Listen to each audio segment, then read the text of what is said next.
Professional divers have needs that are very different than sport divers. One of the biggest differences between sport divers and professional divers is that professional divers don't normally get to choose where they must dive. Professional divers must frequently dive in waters that are contaminated with either biological or chemical pollutants. In some cases, it may be very obvious that the water is polluted. If the water looks bad or smells bad, it probably is bad. Frequently, however, there may be contaminants that you cannot see or smell.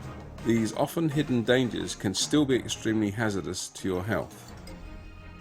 The three main types of pollutants are biological hazards, chemical hazards, and nuclear hazards. Biological pollution can come from many sources. Fecal matter from many different types of waterfowl can contaminate creeks and lakes. Heavy rains can cause sewage treatment plants to overflow, and sewer outfalls have been known to break. Certain microscopic biological organisms that occur naturally can also be a threat. These include such organisms as amoeboids that can infect your brain, and toxic dinoflagellates like Pfiesteria, which can impair your memory. Chemical pollution can occur as a result of a spill or from less dramatic sources. For example, tire dust from cars, leaking oil, antifreeze, and other automotive wastes all find their way onto our streets. Each time it rains, all of the pollutants on our streets are washed into our lakes, rivers, and seas. Coastal waters tend to be most polluted after heavy rains, particularly after the initial rain of the season. It's not uncommon to hear this first rain referred to as the first flush.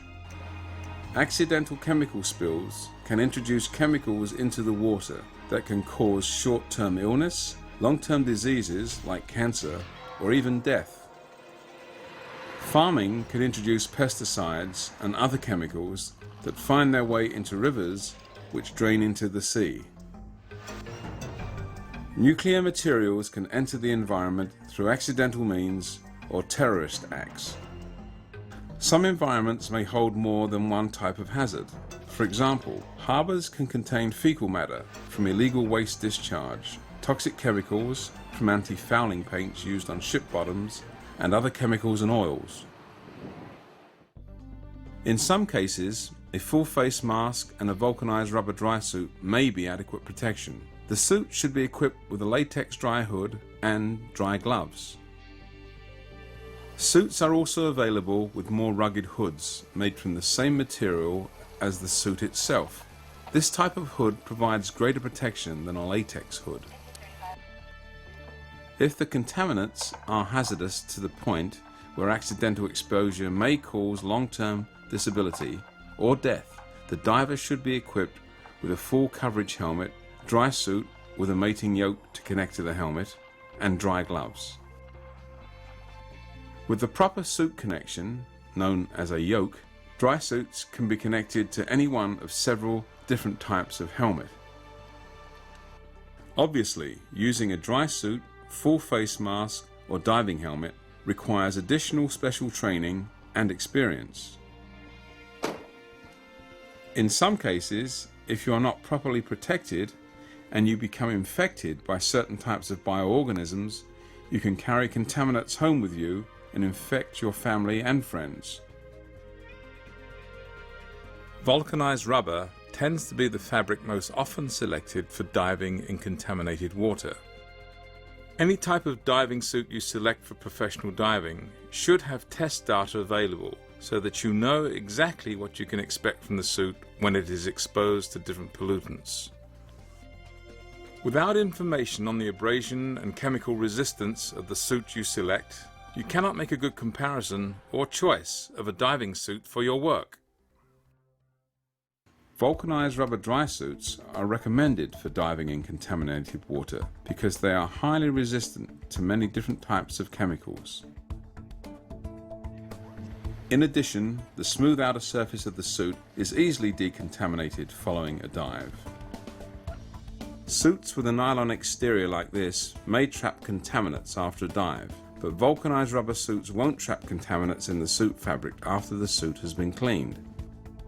Vulcanized rubber dry suits come in different thicknesses or weights. When you compare suits made from the same material, the thicker the suit, the greater the abrasion resistance it has, and in most cases, the better its chemical resistance.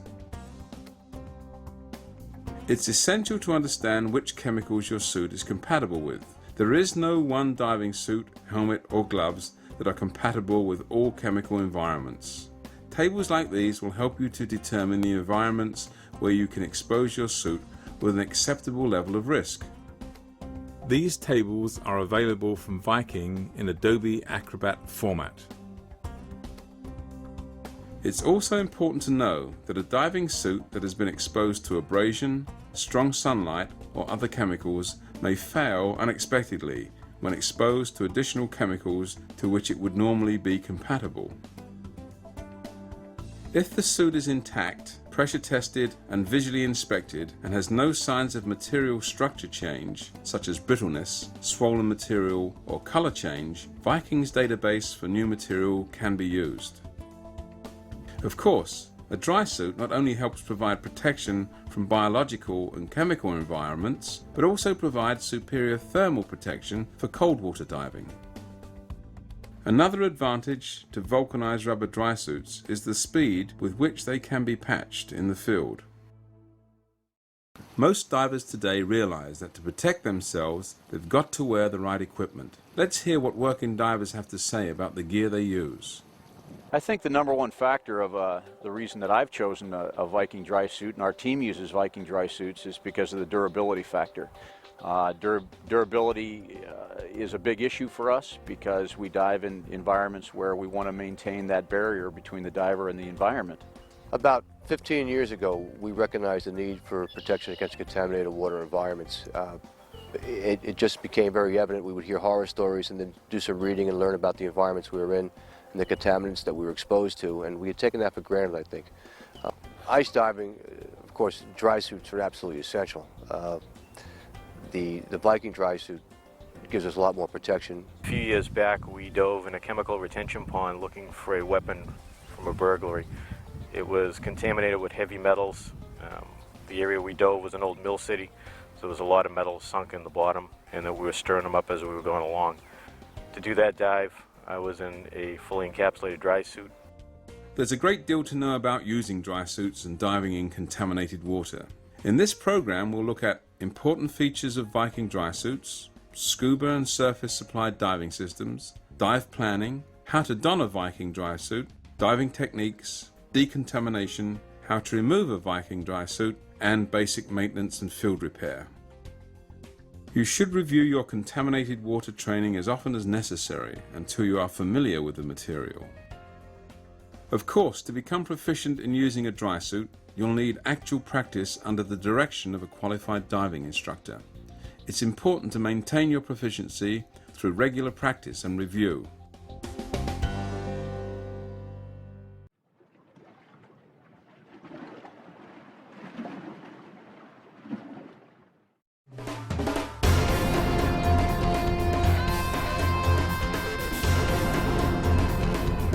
There are many different ways that you can configure your Viking dry suit for diving in contaminated water. The specific conditions that you must dive in will have a direct effect on your equipment choices. The basic Viking suit is the Viking Pro 1000. This is a good choice for biologically contaminated water or less aggressive chemical exposures. For divers who work in the coldest waters and wear thick insulation, or for divers who want a bit more room in their suit, Viking also makes a wide version of the Pro suit. The Viking HD suit is a good choice for the commercial diver who wants a less expensive dry suit when the suit will be used in conditions where it will be disposed of after a short period, such as diving in a nuclear plant. In 2007, a new and unique dry suit material known as Nitex was introduced to the diving community. Compared to its weight, this material provides exceptional strength as well as outstanding chemical and abrasion resistance. Divers who have used the HDS 1000 suit report that it has greater abrasion resistance while offering superior protection. Prior to introducing this suit to the public, the product underwent more than 7,000 hours of testing by commercial diving firms and public safety divers around the world. Nitex material provides approximately 5 times the abrasion resistance of Viking Pro 1000 material and 4 times the abrasion resistance of Viking HD 1500 material. In addition to field testing, the HDS suit has also been tested to a European standard, EN 14225-2, for personal protective suits. These tests were conducted in Finland by the Finnish Institute of Occupational Health. Compared to other vulcanized rubber suit material, Viking's Nitex has permeation times that are much greater than most other suits. This helps to protect the diver against many aggressive chemicals. As an example of the HDS suit's ruggedness, the breakthrough time for mustard gas to penetrate it is 120 minutes. Mustard gas is one of the most aggressive chemicals you can imagine. It was used during World War II, and drums of it are still found in European waters. To further help ensure the safety of the diver, every glued seam on the HDS suit is covered and glued with Nitex tape. These seams are used when attaching latex wrist seals and hoods. Viking makes a wide range of accessories that will allow you to customize your dry suit to your exact mission requirements. Unique Viking accessories include valves, hoods, undergarments, cuff rings, gloves, helmet yokes, boots, cooling vests, and weighting accessories. These items can help make your diving experience more comfortable. While Viking standard valves are built to withstand the demands of professional diving, Viking has also designed several unique valves for specific applications.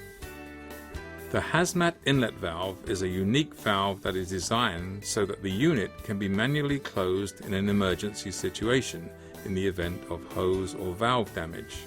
This design also helps to prevent contaminants from entering your dry suit and can be ordered with any Viking suit. This valve is also available in a non-magnetic version with a low acoustic profile, especially designed for clandestine operations. The hazmat inlet valve is another standard feature on the HDS suit. The Viking exclusive X2 exhaust valve is standard on all Viking professional dry suits. This valve provides a double exhaust system to help keep contaminants out of your suit. It's also available in a non-magnetic version for military purposes. This valve is offered as standard on the Viking HDS suit.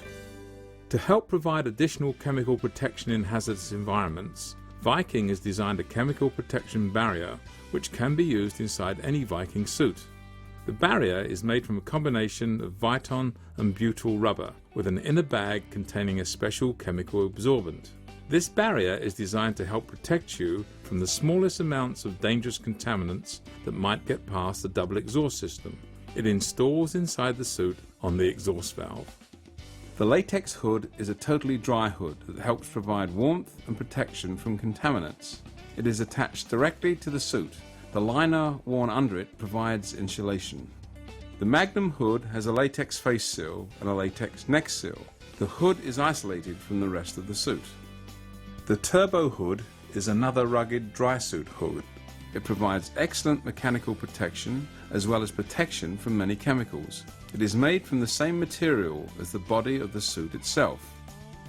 The neck ring allows different divers with different sized necks to share the same suit over the course of an extended diving operation. Neck seals can be changed out rapidly using this ring. Viking suits are reinforced at the knees and the boots are made of heavier material. The standard reinforced boot is exceptionally rugged. Viking offers a variety of mating yokes to connect their suits to most popular diving helmets. Helmet yokes currently available include those for the Superlight helmet series, the Desco, and others. The heavy-duty zipper used on a Viking suit is a rugged, waterproof zipper. Each tooth of this zipper is individually pinned. The suspenders in the suit help to keep the suit up if you need to partially undress between dives. Keeping your hands dry in contaminated water is just as important as protecting the rest of your body. There are several different dry glove systems available for divers, but cuff rings, like these, are among the most reliable methods of attaching dry gloves to your suit. Dry suit underwear is essential for cold water diving to help provide the thermal insulation you need to stay warm. It's vital to select the appropriate level of insulation for both the water temperature and your work rate. When the water is relatively warm, a woolen terry may be all the insulation that you need. This garment is made from a combination of wool and polyester. Polartec is another efficient insulator that provides good thermal protection in moderate waters. The outer layer of fabric on this garment is a soft nylon. Thinsulate is another material that is popular for dry suit underwear. It is recommended for the coldest waters where it can be combined with other fabrics, like Polartec, to make donning easy. Thinsulate is available in different thicknesses that provide various levels of insulation. The Viking cooling vest was especially designed for divers who must wear dry suits when water temperatures are warm. The vest employs 21 separate compartments with a phase change material that absorbs body heat to help keep the diver comfortable. Diving in very warm waters or facing warm topside conditions always increases the risk that the diver may overheat. For divers who work in heavy currents or who want to help distribute their weights more comfortably, the Viking leg weight holders provide an easy way to carry additional weights. Each holder carries up to 2.5 kilograms or 5.5 pounds of weight. Today there are chemical sensing systems that can help alert the diver to the presence of some, but not all, chemicals that may be present in the environment. If you're using a system like this, it is important to monitor it frequently while diving. Each suit is supplied with a bag, repair kit and user manual. While no one dry suit is compatible with all environments and conditions, Viking suits can be configured to work with the widest variety of contaminants and diving systems.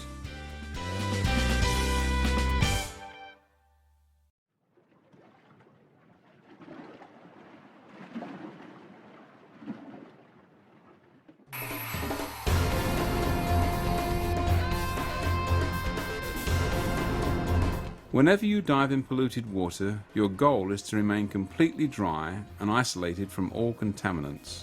In this module, we'll discuss the life support gear used in these environments.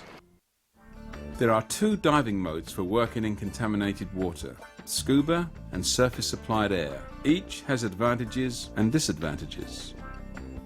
The advantages of scuba include portability of the system, mobility for the diver, low cost, minimal training requirements, and the ability to use communications. Disadvantages of scuba include a limited air supply, limited backup systems, and a higher potential for leakage of the full face mask.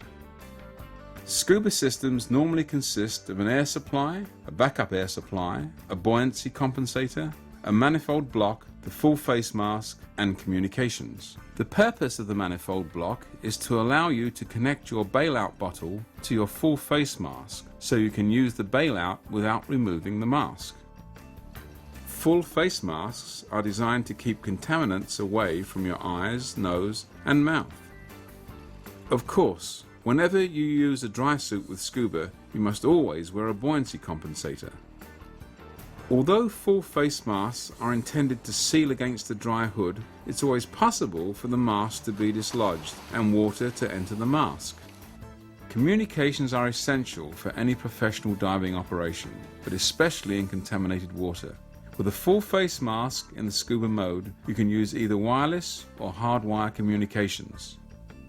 Wireless systems permit diver-to-diver or diver-to-surface communications at distances up to and beyond 3,000 feet.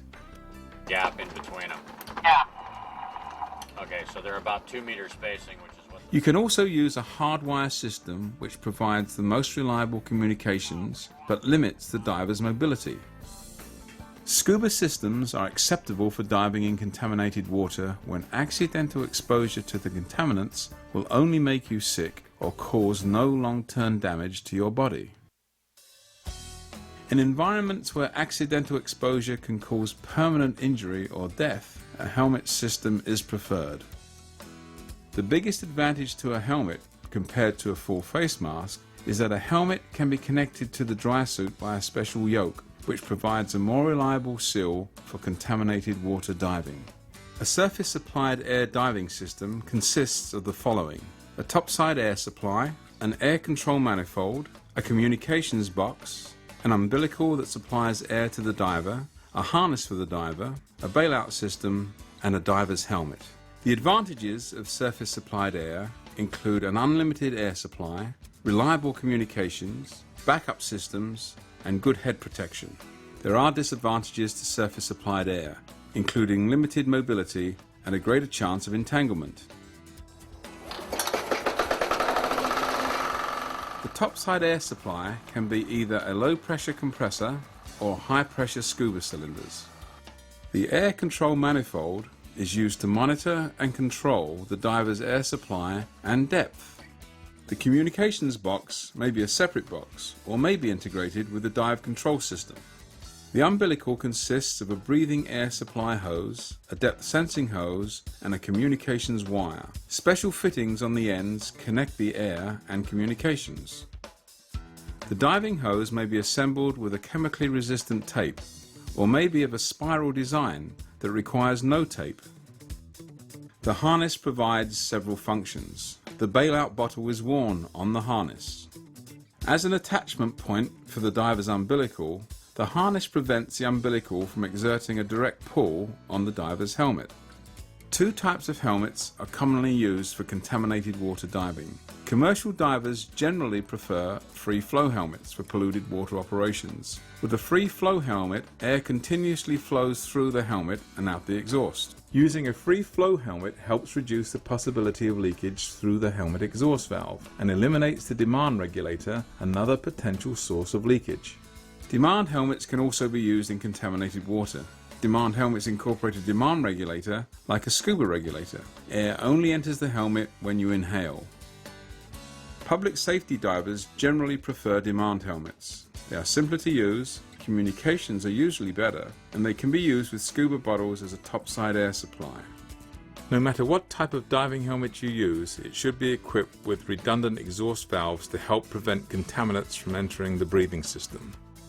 Both scuba and surface-supplied diving systems can be used in contaminated water situations, providing you select the appropriate system for the risks you must face. In certain situations, the best choice may be to avoid diving altogether.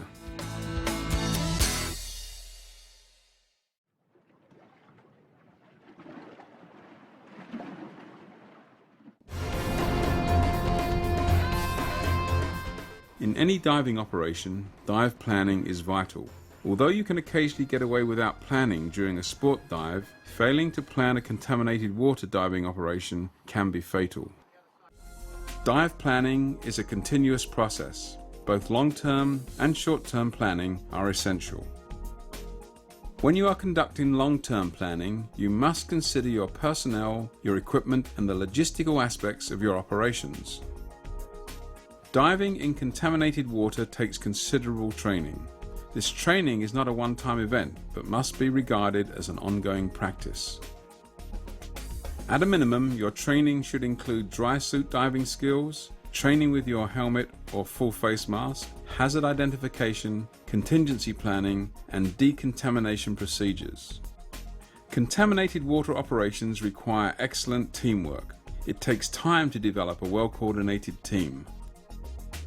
You must try to anticipate what your equipment needs will be. It's important to remember that equipment that is used in contaminated environments must be replaced on a regular basis. Dry suits are not difficult to use, but you must be able to control your buoyancy properly while you are wearing the suit. You need to understand how to use your helmet or full face mask and adjust it properly to fit you. As a diver, it's crucial to know what environmental and job hazards are anticipated during the dive. You need to be able to identify contaminants and know which ones are compatible with your diving equipment. You may not always be able to identify hazards yourself. You may need the help of other agencies or organizations to assist you in hazard identification. It's also essential to know what decontamination solutions and materials you will need for your operation. Each dive team should have their own operations manual, which provides the procedures to be followed on any diving operation. The manual must be updated as equipment, procedures, and personnel change. Special tables are available that will tell you which chemicals are compatible with the various parts of your dry suit. You must use these tables whenever you plan a dive in contaminated water. The tables are also available on CD-ROM. Short-term dive planning concerns the details of an actual diving operation. The plan must include gear selection, personnel assignments, dive station setup, and planning for decontamination. Just as there is no one tool that will do every job, there is no one piece of diving equipment that is perfect for every situation. Ideally, each person on your operation should be cross-trained so that they can assume any position on the job.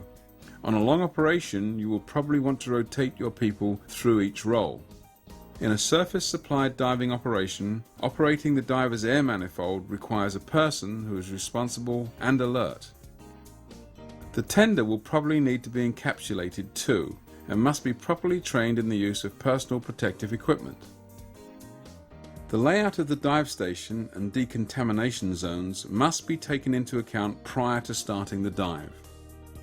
Some of the factors that will affect the layout of the gear and the operation include the type of contamination, wind, support personnel, vehicle traffic, and boat traffic.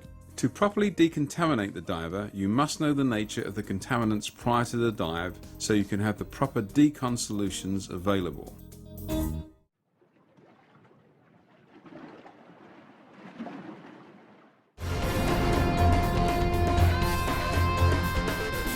Donning your dry suit properly is crucial whenever you are preparing for a contaminated water dive.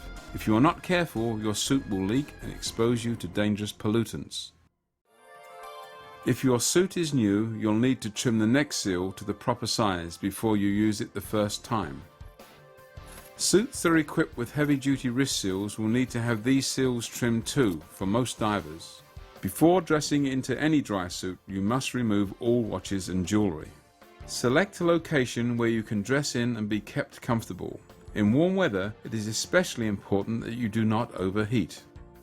To prepare your suit for donning, lubricate the waterproof zipper on your suit. Install the special chemical protection barrier in your suit. If the cuff rings for your dry gloves are not permanently installed in your suit, they should be installed before you start to dress in. The sleeve is captured and sealed between the outer and inner ring.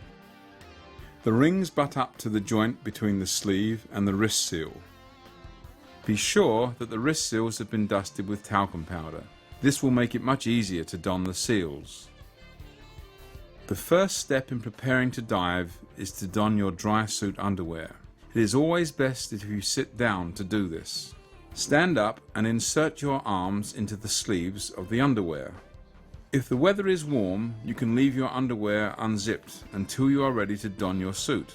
If the weather is cool, you'll be more comfortable zipping your underwear closed and completely donning your suit. Sit down to don your suit and insert your feet into the boots first. Hold the suit at your waist and stand up. Adjust the suspenders so that they hold your suit up into your crutch.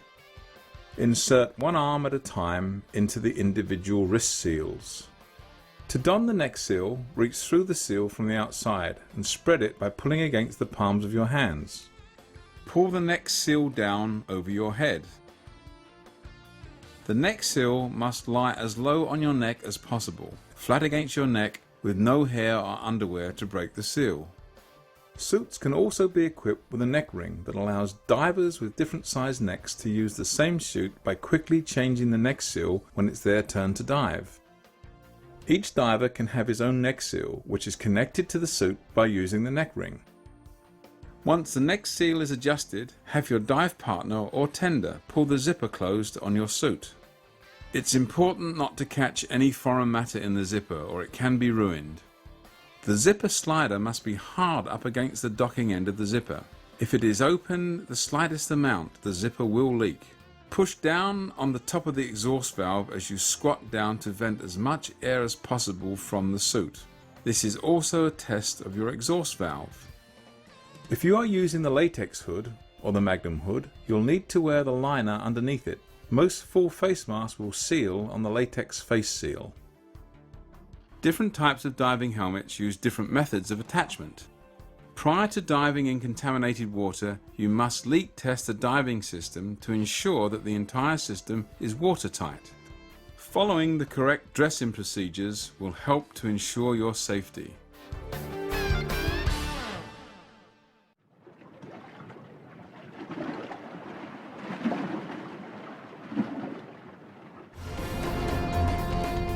Diving techniques with the dry suit don't vary greatly from diving with a wetsuit, but proper use is important to your safety. This is especially important when you are diving in contaminated water. Prior to entering the water, it's important to test your inflator valve to be sure it is working correctly. Whenever possible, a controlled entry is preferred for use in contaminated water. When you are ready to descend, open the exhaust valve on your dry suit all the way by turning the valve head counterclockwise. To start your descent, raise your left arm so that the exhaust valve is higher than your shoulder.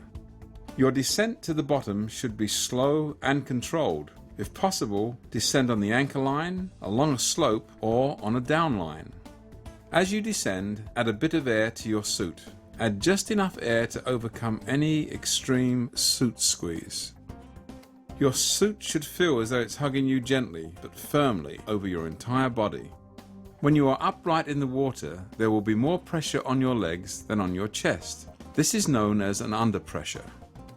Underwater, you want to adjust your buoyancy using your dry suit. If you're diving on scuba, you should wear a buoyancy compensator, but use it only for surface flotation and emergency buoyancy. It's easy to achieve neutral buoyancy in your dry suit. Whenever possible, it's a good idea to control your ascent to the surface by making your ascent on the anchor line. As you ascend, you will need to vent air from your suit. It's possible to swim in any position in a dry suit, even upside down. There are a few emergency procedures that you should know for dry suit diving. Let's review some of the basic responses to possible problems. In an emergency situation where the inflator valve sticks in the open position, if your suit is equipped with a hazmat inlet valve, it's a simple matter to close the valve to help prevent overinflation of your dry suit.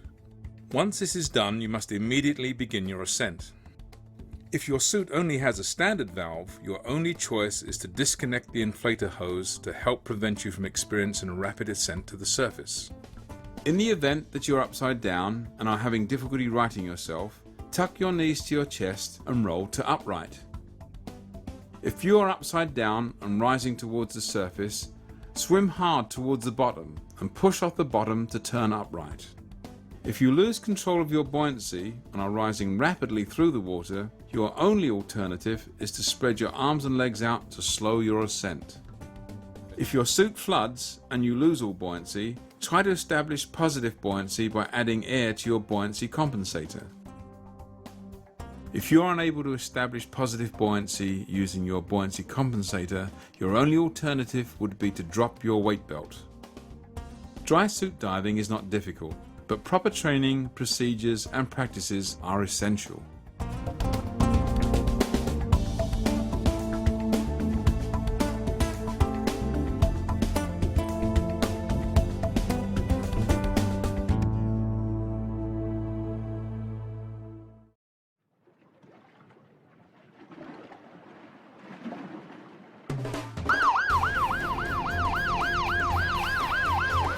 Proper decontamination following a dive is essential to your safety. Without proper decontamination, even the best diving equipment cannot protect you from exposure to contaminants.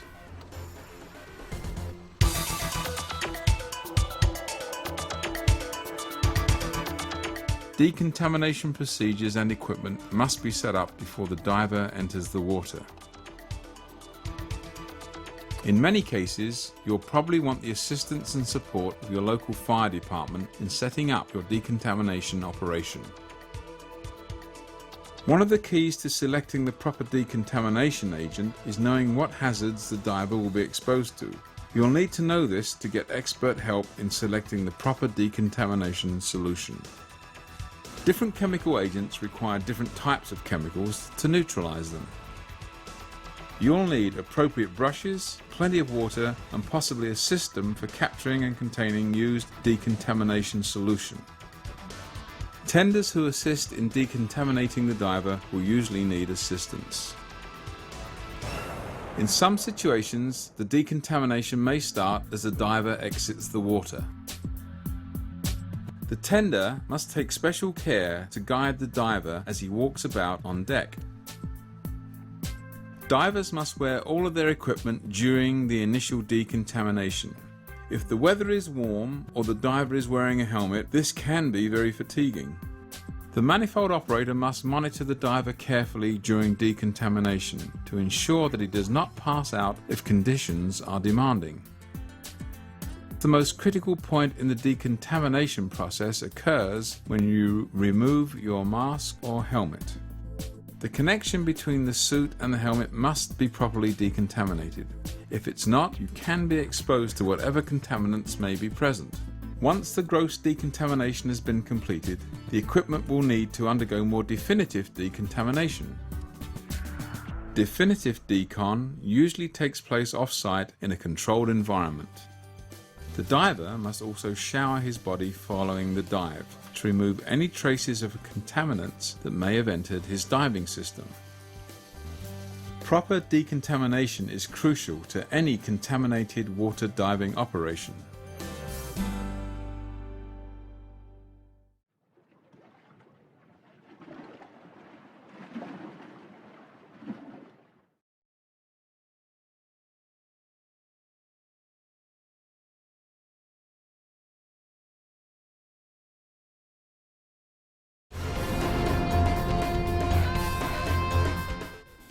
Viking dry suits are used by professional divers around the world. In this section of the program, we'll take a look at some of the challenging environments where Viking suits are used on a daily basis. The capital of Italy is Rome, a city that has played an important part in history throughout the ages. It is a city of romance, culture, and sophistication. Most people do not think of Rome as a place where there is much diving. However, the fire department in Rome has a dive team that must enter the water on a regular basis. The Rome Fire Brigade maintains a team of divers who must be prepared to dive in the waters of the Tiber River that flows through the city. The river is contaminated with pesticides and fertilizers from agricultural operations further upstream, as well as other industrial pollutants. There are many divers on the Fire Brigade dive team. They wear dry suits and demand diving helmets to help protect them from contaminants in the water. The helmet not only helps to keep the diver's head completely dry, but it also provides mechanical protection from bumps and injury. It is the most reliable form of protection to help prevent exposure of your nose, eyes, mouth, and face from contaminants. Like public safety divers all over the world, these divers normally work in conditions where there is poor or zero visibility. The divers are in the water several times a week to perform rescues and recover bodies as well as evidence. Without the proper equipment, the divers would be exposed to much greater risk. Even though the waters are not deep, the contaminants in it pose a serious threat to their health. Of course, proper decontamination is an essential part of any contaminated water dive. The Rome Fire Brigade makes regular use of a high-flow decon shower to help thoroughly clean the diver's gear after each dive. The Rome Fire Brigade has one of the most sophisticated public safety dive teams in the world, which is only fitting for a city with the culture and history for which Rome is so famous. If there is one city in the world that is known for being surrounded by water, it is Venice, Italy. The city is made up of 118 islands surrounded by 150 canals. Everywhere you look there is water, and the only way to get anywhere or to do any business is by boat or on foot. To be a commercial diver in Venice means that you are exposed to raw sewage on almost a daily basis. Although Venice has all the modern conveniences you would expect, including beautiful hotels, fantastic shopping and great restaurants, wastewater and raw sewage empties into the canals. Nautilus SRL is one of the leading commercial diving companies in this part of the world, and it is well equipped to deal with the challenges a diver faces in the waters surrounding Venice. When the weather in Venice is warm, wearing a cooling vest under a dry suit is a good way to help prevent overheating. Even in a city as beautiful as Venice, the divers know that to protect themselves, a dry suit is very important. Contaminants in the water can be absorbed through the diver's skin or can be swallowed or inhaled. Dry gloves are very important to help protect the diver's hands from contaminants. In cold water they are essential to keeping your hands warm. Low visibility is frequently one of the biggest psychological challenges to commercial divers, so it is important that the diver is comfortable in the water and has confidence in his equipment. Of course, it is always essential to decontaminate following the dive, no matter what equipment you use. For Nautilus SRL, this is just another day on the job in a city famous for its beauty. Belgium is one of the leading business capitals of modern Europe, yet it has a long history. Located in the northwest portion of the continent, it is a founding member of the European Union. Although it's one of the smallest countries in Europe, it has 3 official languages. Belgium is another location where you might not think there is much diving, but for the Belgium Explosive Ordnance Disposal Team, or EOD, diving is a way of life. The ordnance found in the waters of Belgium are primarily explosives that were discarded or failed to detonate during World War I and World War II. Many of these explosives were dumped into lakes and rivers throughout Belgium by retreating armies. Some of the explosives are from the early 1900s. These EOD divers have travelled around the globe to assist with the removal of dangerous bombs, mortars, hand grenades and other devices. No matter what the conditions are like, this EOD team dives every week to disarm these potentially deadly weapons. In some cases, the equipment these divers use must be non-magnetic, so that when they are working around explosives that are triggered by ferrous metals, their equipment will not cause the ordnance to detonate. In addition, some of the materials used in certain explosives are toxic, and the divers must be protected in case these chemicals are leaking into the water. For the Belgium EOD unit, the recovery of mortars and grenades from World War II is an ongoing task that takes place day in and day out, whenever there aren't more urgent emergencies taking place in other parts of the world. They have learned how to handle the world's most dangerous explosives with cool efficiency and safety. Located in the south of France, Marseille is one of the most famous port towns on the Mediterranean. The city is dominated by the Cathedral of Notre Dame de la Garde, and the entrance to the harbour is guarded by 2 forts. There is a very busy street market, which operates 6 days a week, where you can find everything from gourmet food to clothing. One of the leading commercial diving schools in Europe, the National Institute for Professional Diving, or INPP, is located in Marseille.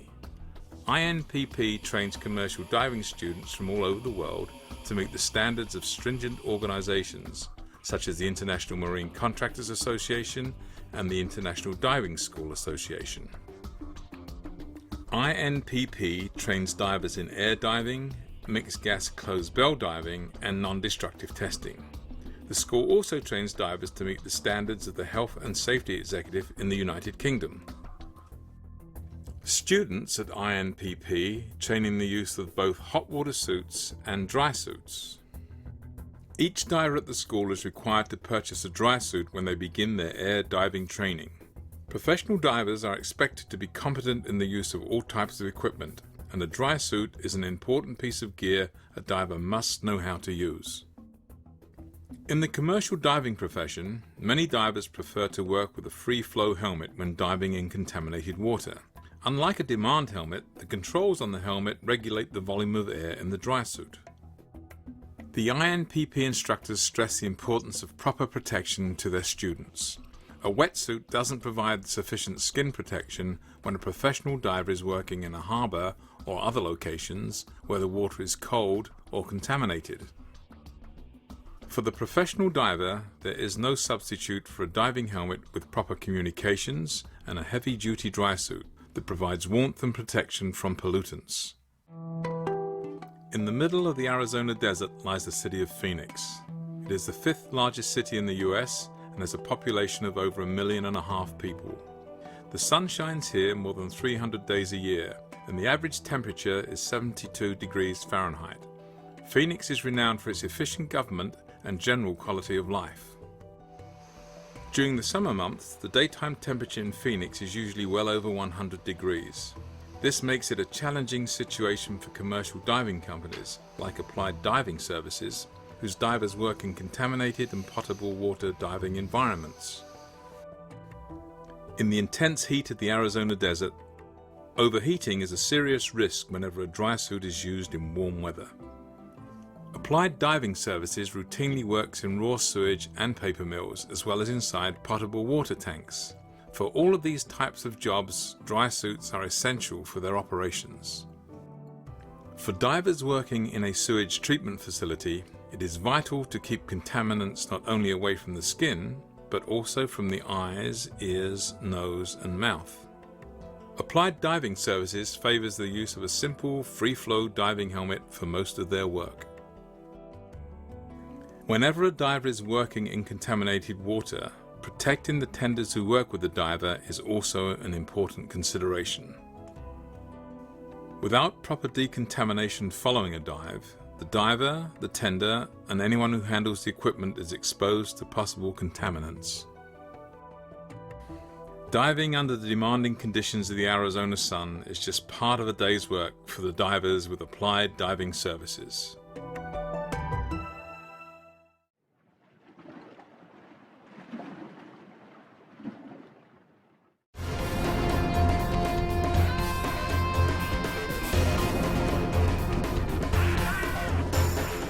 Removing your dry suit properly will help to prolong its life.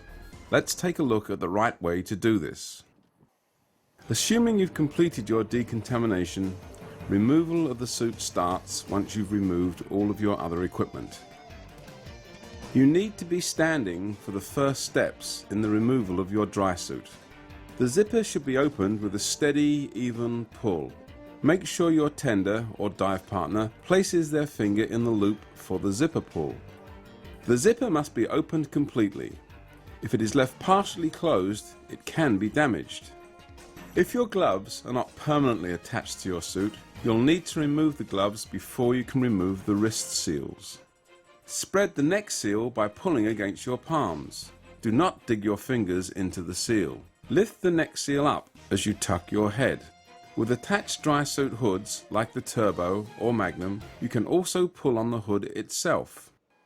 A bit of liquid soap will make it much easier to remove your wrist seals, particularly if they are the heavy-duty kind.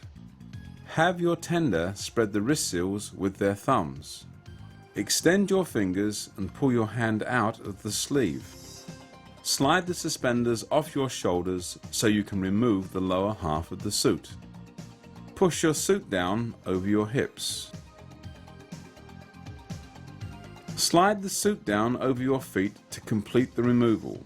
Steady yourself with the help of an assistant or sit down for greater stability. Once your suit is removed, you can proceed with your maintenance program.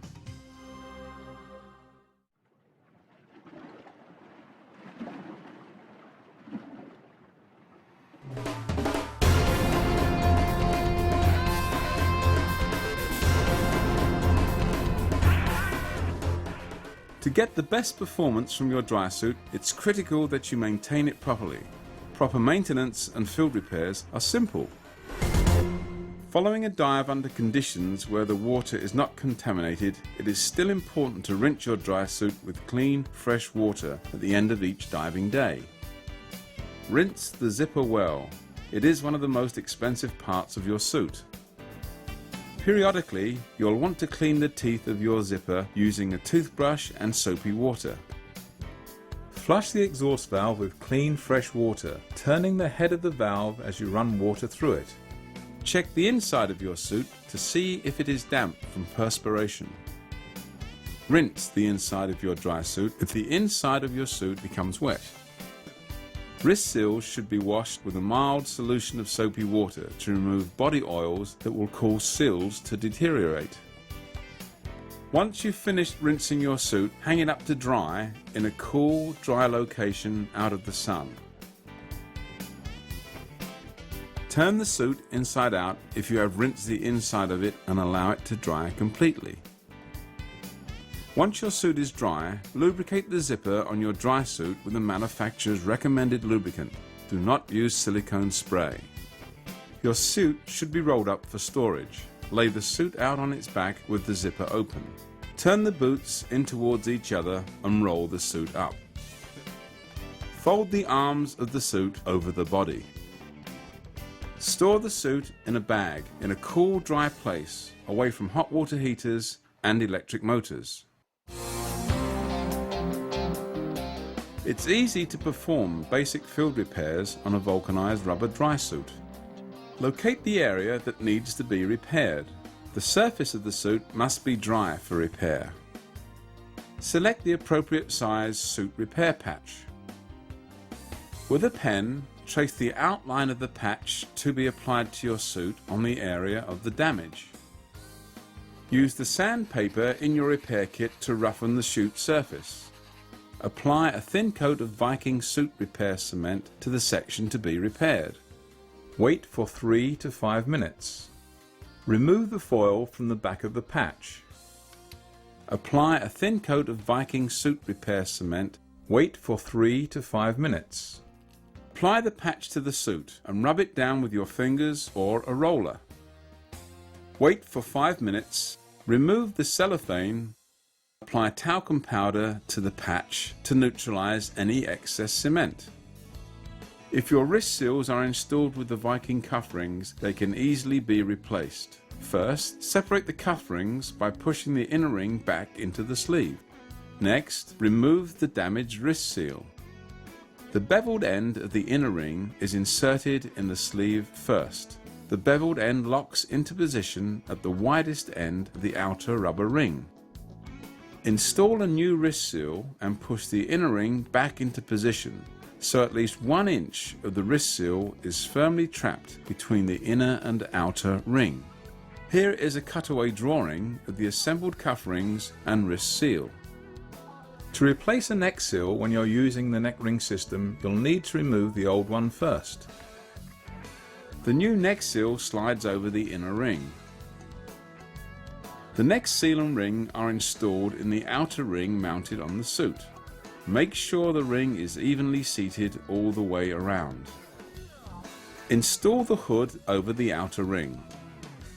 Use the large black rubber O-rings to hold the hood in position. With proper care, your dry suit should provide you with excellent service.